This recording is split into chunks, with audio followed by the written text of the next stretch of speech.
In the winter of 1939, Europe was already trembling under the thunder of war.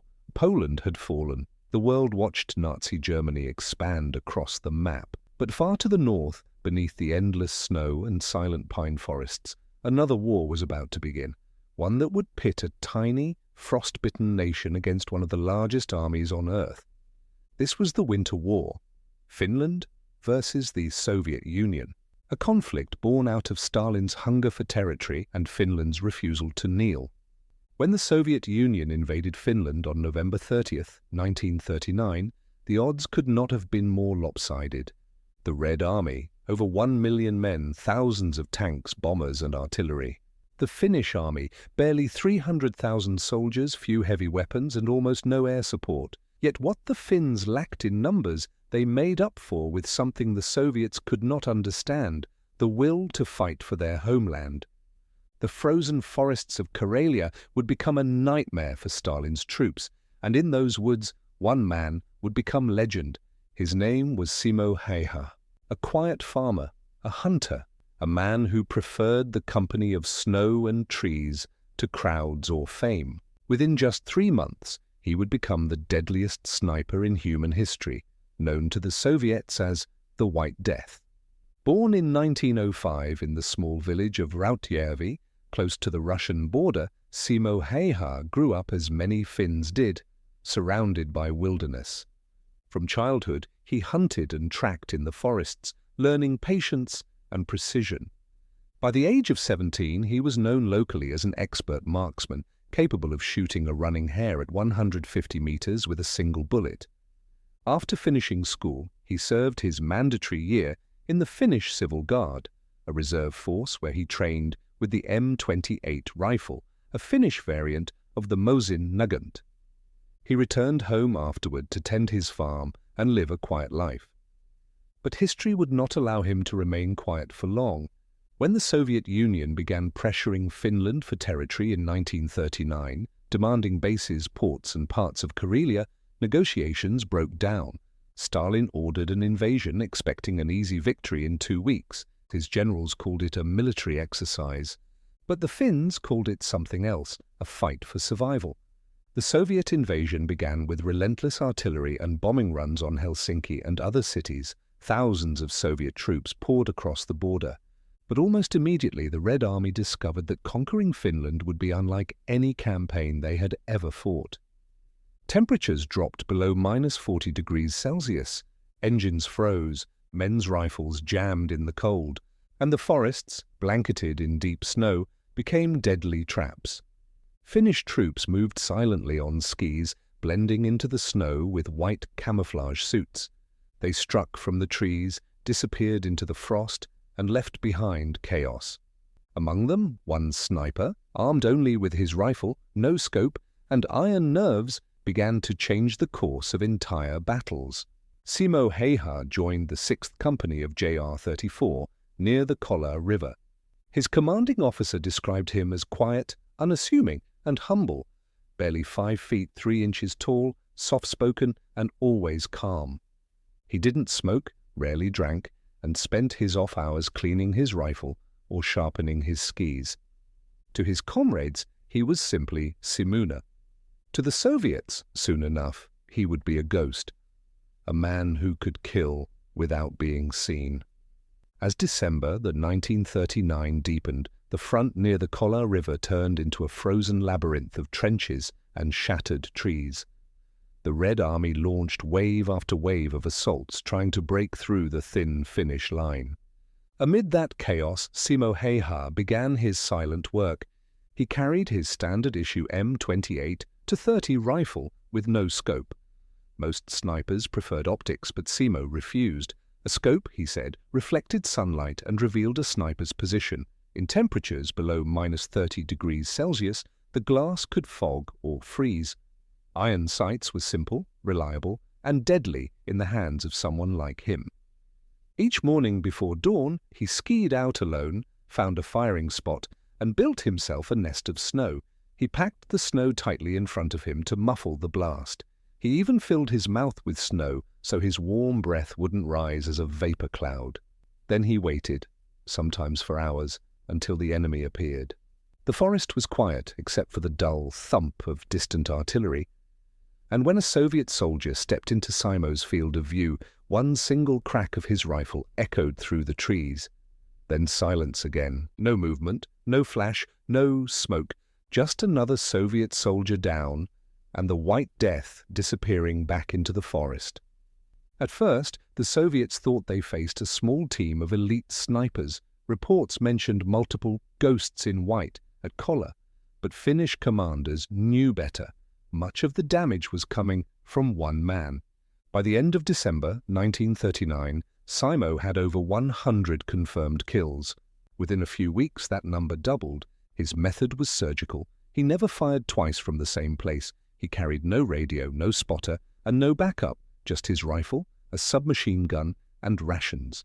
He favored short patrols near the frozen river, using the uneven terrain to conceal his movements. Each engagement was deliberate. He didn't waste ammunition, and he never boasted. The Soviets grew paranoid. They deployed counter-snipers to hunt him. They even called in artillery bombardments on suspected positions whenever a shot was fired. But Simo adapted. When artillery shattered the trees around him, he simply shifted position and kept shooting. His calmness under fire became legendary among his unit. One officer later said, "Where others ducked for cover, Simo just sat still, watching, waiting for the smoke to clear." The Finnish press started spreading stories of a mysterious sniper at Kollaa. They gave him a nickname, the White Death. The name reached Soviet intelligence almost immediately. Red Army documents began referring to a Finnish devil in white responsible for hundreds of losses. Soviet morale near Kollaa began to crack. By mid-January 1940, the Winter War had turned into a catastrophe for Stalin's forces. Entire divisions froze or starved, tanks stalled in the forests, Finnish ski troops cut off convoys and ambushed isolated units, and Simo Häyhä's confirmed kill count kept climbing. Finnish records credit him with more than 500 confirmed sniper kills and another 200 with his submachine gun, all achieved in less than 100 days. That's an average of 5 to 7 kills per day, in daylight temperatures of -40 degrees Celsius. He was methodical. Before each shot, he wiped frost from his rifle and checked wind direction by observing drifting snowflakes. He measured distance by instinct and adjusted aim by experience. He used standard 7.62 mm rounds, nothing special. Accuracy came not from the weapon but from discipline built over years of hunting in Finnish woods. When asked later how he achieved so many kills, Simo simply said, "Practice and patience." No pride, no elaboration. Even within his unit, Simo avoided attention. He refused extra rations or rewards. He declined promotions until forced by command. He never posed for propaganda photographs until ordered to. But his comrades began to view him as something supernatural. Rumors spread that bullets curved around him, that he could see through snow. In reality, he was just relentlessly disciplined and extraordinarily calm. As February 1940 arrived, Soviet forces launched their heaviest attacks yet. Artillery rained on Finnish lines and specialized sniper teams were deployed specifically to hunt the White Death. They would find him sooner than they hoped. On March 6, 1940, during a fierce engagement near the Kollaa River, a Soviet bullet struck Simo Häyhä in the face. The explosive round entered his left jaw and exited near his ear, tearing through bone and flesh. His comrades thought he was dead. They carried his body back behind the lines and placed him with the wounded. He remained in a coma for days. When he awoke on March 13, 1940, the very day the Winter War ended, Finland had survived, and his legend was already sealed. When Simo Häyhä regained consciousness, the war was already over. He had spent a week unconscious, his face shattered by the bullet that nearly killed him. The Winter War had ended with Finland's surrender on March 13, 1940. But Simo had lived long enough to see his nation's defiance etched into history. Surgeons worked tirelessly to reconstruct his jaw. They removed fragments of bone and shrapnel and grafted skin to rebuild what was left. His recovery took months, and he would carry the scars, both visible and invisible, for the rest of his life. By the time he could speak again, Finland had changed. The country had lost territory, but gained something else: respect. The world looked at the small nation that had stood against Stalin's Red Army and refused to break.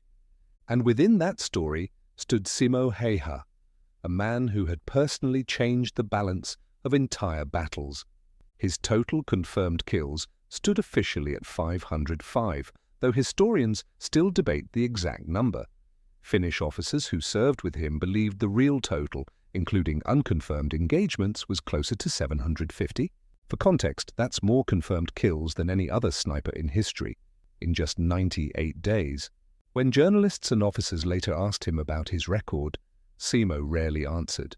He didn't write memoirs, he didn't lecture or brag. In fact, he avoided public attention for decades. His response to questions about his wartime service was always the same: "I only did what I was told to do, as well as I could." He returned to his farm in Rautjärvi, near the Russian border, where he lived quietly. He hunted, bred dogs, and took part in shooting competitions, often winning even with half his face reconstructed. When World War II reignited in 1941, during the Continuation War, Simo volunteered to serve again, but his injuries prevented him from returning to the front. Instead, he trained younger snipers and soldiers, teaching them the discipline that had made him so deadly. He demonstrated not just marksmanship, but patience, the mental endurance to remain still for hours, the ability to let the forest hide you, to become part of it. Many of his students would later serve in the Lapland campaigns, carrying his lessons forward. Even as Finland's alliance shifted and the war dragged on, the myth of the White Death endured.